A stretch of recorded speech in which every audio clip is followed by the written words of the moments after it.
आज हम जानने वाले हैं इस संसार की सबसे पहली प्रेम कहानी के बारे में, जिसमें न कोई शर्त थी, न कोई बंधन, बस एक दृढ़ता थी, एक श्रद्धा थी। इस कहानी में रंग भी है और दुख का संग भी। यह है शिव और सती की अमर प्रेम कहानी, जिसमें प्रेम है, त्याग है और अंत में एक नई शुरुआत है। तो आइए जानते हैं इस महान प्रेम कथा को, सती कथा को। सती!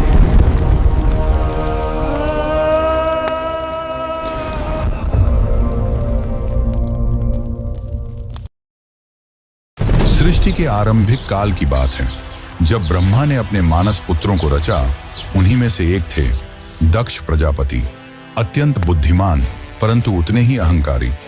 दक्ष को अपनी योग्यता, अपनी शक्ति और अपने सृष्टिकर्ता के कुल से उत्पन्न होने का बड़ा अभिमान था।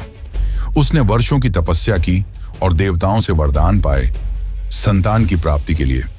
उसकी यह तपस्या रंग लाई और उसे एक अत्यंत दिव्य कन्या की प्राप्ति हुई, वही जिसे हम आज देवी सती के नाम से जानते हैं। सती का जन्म किसी साधारण कन्या की भांति नहीं हुआ था।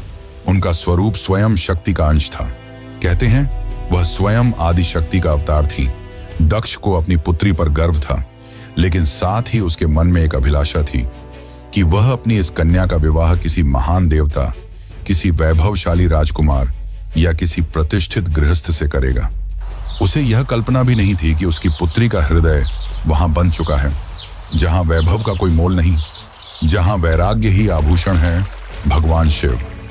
देवी सती बचपन से ही विचित्र स्वभाव की थी। अन्य कन्याओं की तरह ना तो उन्हें श्रृंगार में रुचि थी, ना ही राजसी जीवन की भव्यता में। जब जब वह शिव की चर्चा सुनती, जब किसी आर्षि द्वारा शिव की महिमा का वर्णन होता, उनका हृदय गहरे भावों से भर उठता। शिव जो श्मशानवासी हैं, जो मृग चर्म धारण करते हैं, जो भस्म रमाते हैं और सर्पों को आभूषण की तरह पहनते हैं। आम कन्याओं के लिए यह भय का कारण होता, पर सती के लिए यही शिव उनके अंतर्मन में बस चुके थे। धीरे धीरे यह आकर्षण भक्ति में बदला और भक्ति प्रेम में। अब सती का एक ही लक्ष्य था, शिव को पति रूप में प्राप्त करना। पर यह मार्ग आसान नहीं था। जब दक्ष को सती की इच्छा का आभास हुआ तो वह क्रोधित हो उठा। उसकी आंखों में तो शिव एक जंगल में भटकने वाले योगी मात्र थे। उसने सती को समझाने का प्रयास किया कि वह किसी योग्य, राजसी और सम्माननीय वर को चुने, पर सती अब निर्णय कर चुकी थी। उन्हें किसी धन, वैभव या पद की आवश्यकता नहीं थी। उन्हें चाहिए था वह परम पुरुष जो संन्यास में भी पूर्ण है, जो मौन में भी संपूर्ण है। और इसी लक्ष्य के लिए सती ने आरंभ की कठोर तपस्या। पर्वतों की गुफाओं में प्रचंड वायु और वर्षा के बीच सती ने भोजन तक त्याग दिया। उन्होंने पृथ्वी पर बैठकर खुले आकाश में बिना निद्रा के केवल शिव के ध्यान में लीन रहकर दिन, सप्ताह और महीनों का तप किया। देवताओं तक को आश्चर्य हुआ कि एक कन्या इतनी कठोर तपस्या कैसे कर सकती है। और जब उनकी तपस्या की अग्नि ने त्रिलोक को प्रभावित करना शुरू किया, तब अंततः भगवान शिव ने उनकी भक्ति को स्वीकार करने का निर्णय लिया। पर यह तो आगे की कथा है। अभी तो एक पिता के अहंकार और एक पुत्री के समर्पण की टकराहट शुरू हुई है। जहां एक ओर दक्ष चाहता है कि सती उसके राजनैतिक सपनों की सीढ़ी बने, वहीं दूसरी ओर सती हर सांस के साथ शिव का नाम जपती है। यही संघर्ष इस प्रेम कथा की पहली चिंगारी है, एक ऐसी चिंगारी जो आगे चलकर एक भीषण अग्निकांड बन जाएगी। सती अपनी तपस्या में लीन थी। उनका एकमात्र उद्देश्य था शिव की प्राप्ति। अनंतः उनकी भक्ति से प्रसन्न होकर शिव प्रकट हुए। शिव मुस्कुराए और एक क्षण में वह उस तपस्विनी के समक्ष प्रकट हो गए। जैसे ही सती ने अपनी आंखें खोली, उनके सम्मुख खड़े थे वही जिनके लिए उन्होंने सब कुछ त्याग दिया था। शिव ने उनके तप, प्रेम और अटल श्रद्धा को देखा और कहा, हे देवी, तुम्हारा प्रेम मुझे बाध्य करता है। आज मैं तुम्हें अर्धांगिनी के रूप में स्वीकार करता हूं। इस वचन के साथ पूरे ब्रह्मांड में आनंद की लहर दौड़ गई। देवताओं ने पुष्प वर्षा की और फिर आया वह शुभ दिन जिसका साक्षी स्वयं ब्रह्मा, विष्णु और सारे लोग हुए। शिव और सती का दिव्य विवाह।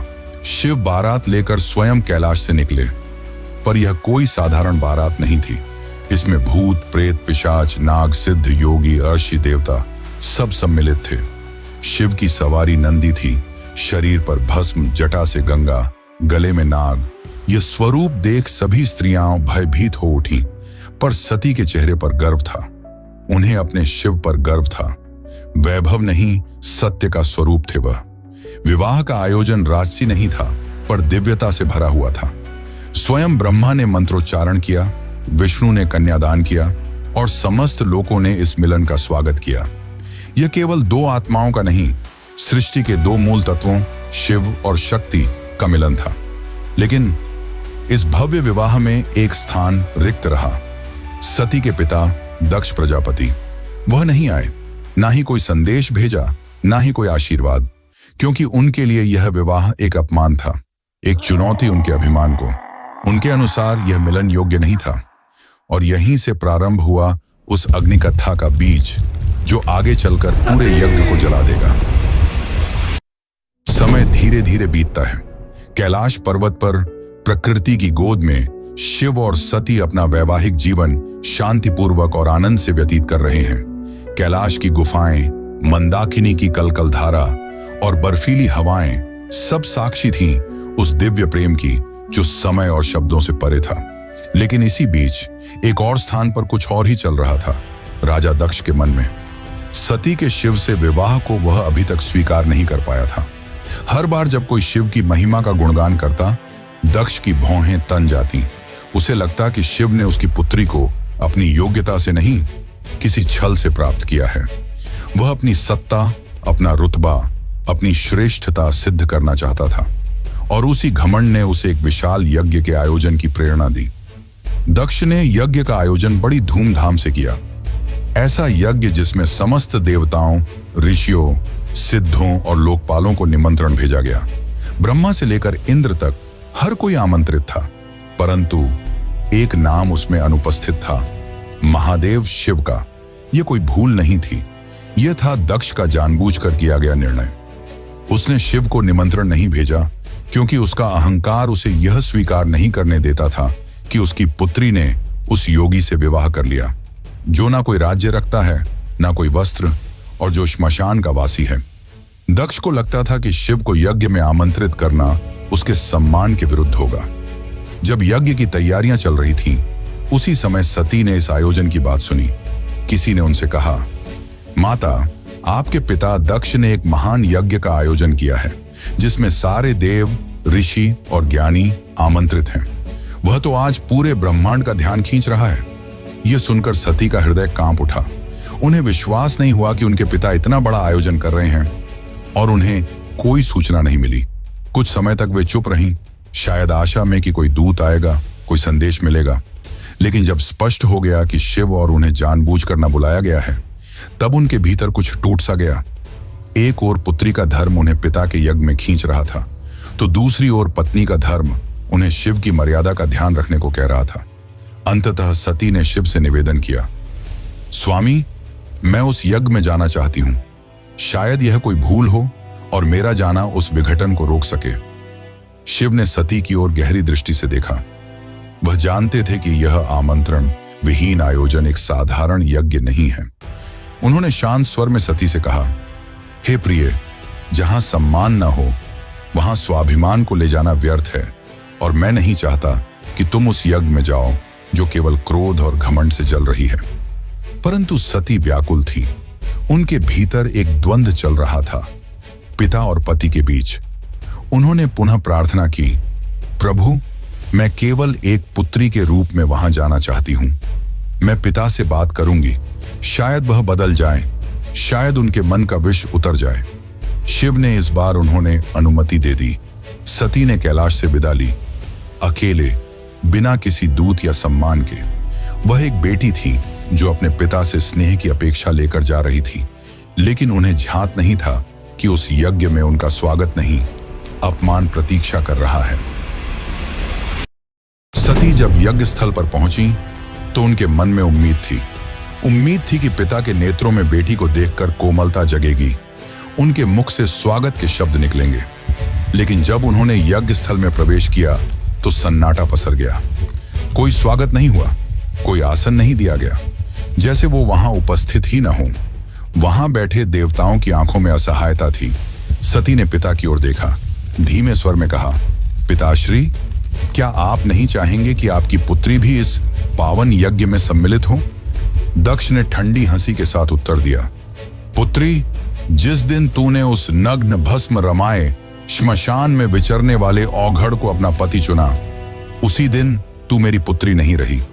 दक्ष का स्वर ऊंचा हो रहा था और उसके शब्द जैसे शिव के लिए विष से भरे बाण हो। यह सुनकर सती की आत्मा कांप उठी थी। यह केवल अपमान नहीं था, यह शिव के उस स्वरूप का तिरस्कार था जो समस्त सृष्टि का आधार है। वे उठी, सभा की ओर देखा और बोली, तुम सब यहां धर्म की बात करने आए हो, यज्ञ की बात करते हो, पर जिस शिव के बिना कोई यज्ञ संपन्न ही नहीं हो सकता, उसी शिव का तुम अपमान करते हो। फिर उन्होंने आगे कहा, जिसे तुम औघड़ कहते हो वही काल का भी काल है। जिसे तुम श्मशानवासी कहकर हंसते हो वही मृत्यु से परे है, और जिसे तुम भस्मधारी कहते हो वही भस्म से मोह को जलाता है।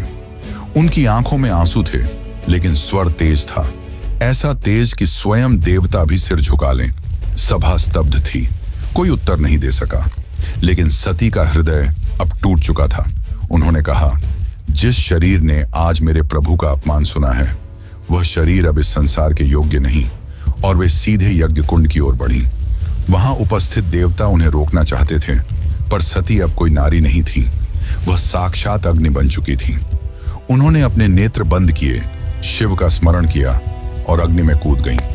उनके चेहरे पर भय नहीं था, बल्कि एक शांति थी, एक समर्पण था जो पूरे यज्ञ मंडप को झकझोर गई। अब इस यज्ञ की अग्नि से वो तूफान उठने वाला था जो पूरे को तबाह कर सकता था। तो चलिए अब जानते हैं आगे की कथा। लेकिन उससे पहले अगर आपको वीडियो अच्छी लग रही है तो वीडियो को लाइक जरूर करें और कमेंट में लिखें, हर हर महादेव। कैलाश पर शांति थी, पर वह शांति तूफान से पहले की थी। जब भगवान शिव को यह ज्ञात हुआ कि उनकी अर्धांगिनी अग्नि में समर्पित हो गई, तो उनके हृदय में तूफान उमड़ पड़ा। आंखों में वेदना, मन में शून्यता और आत्मा में आग। ये वो शिव थे जिनका क्रोध ही प्रलय कहलाता है। शिव अपनी समाधि से उठे, उनकी जटाएं लहराईं, नेत्र रक्तिम हो उठे और सारा ब्रह्मांड कांप उठा। फिर अपने दोनों हाथों से अपनी जटाएं पकड़ी और उन्हें पृथ्वी पर पटक दिया। उसी क्षण पृथ्वी फटी और उस क्रोध की ज्वाला से प्रकट हुआ एक रूप, भयंकर, तेजस्वी और अजेय, वीरभद्र। वीरभद्र कोई सामान्य योद्धा नहीं था, वह शिव के विकराल रूप का अंश था। उसका शरीर अग्नि सा दीप्यमान था, आंखों में प्रतिशोध की ज्वाला, हाथ में तलवार। उसका प्रकट होना सृष्टि के संतुलन को डगमगाने लगा था। वीरभद्र प्रचंड गति से दक्ष के यज्ञ की ओर बढ़ चला। जिस दिशा में वह चलता, धरती कांपती, आकाश बदलता और देवताओं के हृदय कांप उठते। जैसे ही वीरभद्र यज्ञ स्थल पर पहुंचा, आकाश में अंधकार छा गया और वीरभद्र प्रकट हो चुका था। उसकी उपस्थिति मात्र से यज्ञ की अग्नि थर्रा उठी। वह बिना रुके आगे बढ़ा। पहले यज्ञ वेदी को तोड़ा, फिर वेद पाठ करने वाले ब्राह्मणों को हटाया। उसकी आंखों में एक ही लक्ष्य था, दक्ष। वीरभद्र के सामने कोई नहीं टिक सका। वह अकेला था, परंतु अजेय। उसके प्रत्येक प्रहार में शिव का शाप था और हर गर्जना में सती का विलाप। अंततः वह दक्ष के सामने पहुंचा। दक्ष अब भी अपने अभिमान में डूबा था। वह चिल्लाया, मैं यज्ञ करता हूं, मुझे कोई छू नहीं सकता। वीरभद्र ने उसकी आंखों में देखा और कहा, तू पिता कहलाने योग्य नहीं। आज तुझे उसी अग्नि में भस्म करूंगा जिसमें तूने धर्म का मजाक उड़ाया। और एक ही झटके में वीरभद्र ने अपनी तलवार से दक्ष का सिर धड़ से अलग कर दिया। पूरी सभा में सन्नाटा छा गया। देवता स्तब्ध रह गए। यज्ञ की अग्नि बुझ गई और पृथ्वी पर सिर्फ राख रह गई। वो राख जो अहंकार, अधर्म और अपमान की अंतिम परिणति थी। वीरभद्र शिव की आज्ञा पूरी कर चुका था, पर यह कहानी यही नहीं रुकती। अब आएगा वो क्षण जब शिव स्वयं यज्ञ स्थल पर पहुंचेंगे, सती के शव को उठाएंगे और सृष्टि में संतुलन डगमगाएगा। जब महादेव यज्ञ स्थल पर पहुंचे, उन्होंने सती के जले हुए शरीर को देखा। वह दृश्य ऐसा था जिसने स्वयं काल को रुला दिया। शिव ने धीरे से कंपाते हाथों से अपनी सती को बाहों में उठा लिया। उनकी आंखों से आंसू थे और फिर वह चल पड़े। शिव सती के शव को अपनी गोद में लिए पूरे ब्रह्मांड में भटकने लगे। उस विरह में जो पूरे ब्रह्मांड को भयभीत कर रहा था, ब्रह्मांड असंतुलित होने लगा। देवता भयभीत हो उठे। यदि शिव यूं ही विलाप करते रहे तो सृष्टि का संतुलन टूट जाएगा, प्रलय आ जाएगा। तब सभी देवता भगवान विष्णु के पास पहुंचे और उनसे सृष्टि को बचाने की प्रार्थना की। तब विष्णु ने अपना सुदर्शन चक्र चलाया। जैसे ही सुदर्शन चक्र चला, उसने सती के शरीर को टुकड़ों में विभाजित कर दिया। शिव कुछ क्षणों के लिए रुके पर प्रतिरोध नहीं किया। यह सृष्टि के लिए आवश्यक था। जहां जहां सती के अंग गिरे वहां दिव्य ऊर्जा फैल गई। पृथ्वी के वे स्थान शक्ति से भर उठे और वहीं बने शक्तिपीठ। ये कोई सामान्य स्थल नहीं थे। ये उस अमर प्रेम की गवाही थे जो शिव और सती के बीच था। ये थे वे स्थान जहां स्त्री, शक्ति, प्रेम, बलिदान और भक्ति सब कुछ एक साथ साकार हुए। कुछ स्थानों पर सती की आंखें गिरीं, कहीं उनका हृदय, कहीं उनके केश, तो कहीं उनके चरण, और हर स्थान एक केंद्र बन गया मां शक्ति का, जो हर रूप में पूजनीय हुई। कभी दुर्गा, कभी भैरवी, कभी भवानी। यही वे स्थान हैं जिन्हें आज हम कामाख्या, वैष्णो, ज्वाला, हिंगलाज और तारापीठ जैसे नामों से जानते हैं। इस प्रकार सती के वियोग से जन्मे ये शक्तिपीठ न केवल देवी के अंग हैं, ये उस प्रेम की शाश्वत उपस्थिति है जो आत्मा से आत्मा तक जुड़ता है। शिव अंततः हिमालय लौटे, पर अब वह ध्यान मग्न हो गए। वर्षों तक एक चट्टान की भांति बैठ गए, समाधि में डूबे। ना शब्द, ना गति, ना भावना, बस मौन और सती की स्मृति। काल की धारा आगे बढ़ती है, युग बदल जाते हैं, पर कुछ कहानियां समय की सीमाओं से परे होती हैं, और सती की कथा उन्हीं में से एक है। वह प्रेम जो अग्नि में तपकर शुद्ध हुआ था, वह विरह जो तांडव बन गया था। उस अधूरी यात्रा को अब पूर्ण होना था, पर यह कहानी यहां समाप्त नहीं होती। प्रेम का सफर यहीं पर रुकने वाला नहीं था। जहां अग्नि ने प्रेम का रंग दिखाया था, वहीं से एक नई दास्तान का पैगाम आने वाला था। सती के बलिदान से जो प्रेम जला था, वही आग पार्वती के रूप में फिर फलने वाला था। यह अंत नहीं, यह शुरुआत है। शुरुआत है एक अमर, अनसुनी और अनोखी प्रेम कहानी की। यह शुरुआत है शिव और पार्वती की। यह शुरुआत है एक नए युग की।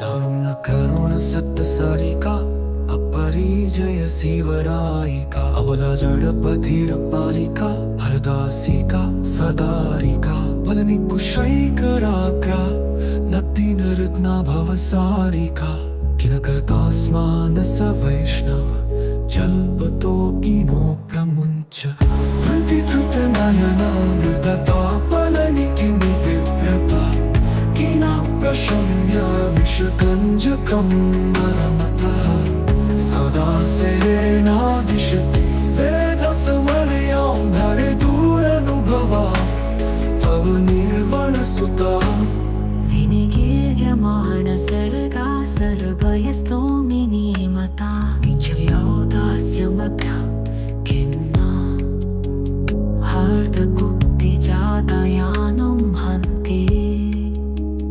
त्रच्छ्रुतिबद्धप्रजल्पं क्रुद्धा धरे दुरनुभवा भवनिर्वणसुता हृदि धृतनयनमृदता प्रबलनि किं बिभ्रतः किन प्रशम्य विषकञ्जकं नर्मतः सदा सेनादिशति वेदसमर्यां धरे दुरनुभवा पवनिर्वणसुता